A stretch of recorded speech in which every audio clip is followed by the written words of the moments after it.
Hvis man skal lave et salg til en ny kunde, så sidder der altid nogen fra deres IT-afdeling og snakker om sikkerhed. Og for at overhovedet komme igennem der, så skal man have stor fokus på sikkerheden og kunne fortælle de rigtige ting om produkter. Så det er meget, meget vigtigt, ellers kommer man jo ikke ind til nogle af de store kunder. Så skal vi have 512 megabyte nu. Det er rigtigt. Det vil jeg gerne godt om. Der er i hvert fald 100 plus på lager af dem. Ja. Og hvad hedder han? Fordi Jan har sendt ned til de 10 nede i Korea. Vi har 2 hovedprodukter. Vi har mælkeindsamling, så computer til tankbiler og IT-systemer dertil. Og så har vi noget med noget vejning og registrering. Det kan være affald, det kan være alle mængder, der skal ære på en lastbil.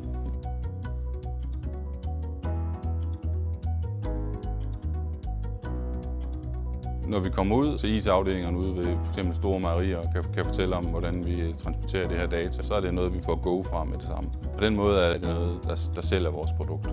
Nogle af løsningerne, så er det jo også selv, der styrer sikkerheden på det, men der er også en del af vores løsninger, som kører ud på kundernes server. Og der betyder det selvfølgelig rigtig meget, at serveren er lukket, men at den er lukket for hackerangreb. Det er en del af pakken, og det er både med målnøjagtighed, det er med miljøkrav, de miljøkrav, der nu er, og så er det selvfølgelig også med sikkerheden. Det er noget, som folk i hvert fald her i Danmark ser mere og mere som selvfølge. Men når vi kommer ud i verden, så er det mere noget, hvor vi skiller os ud fra vores konkurrenter.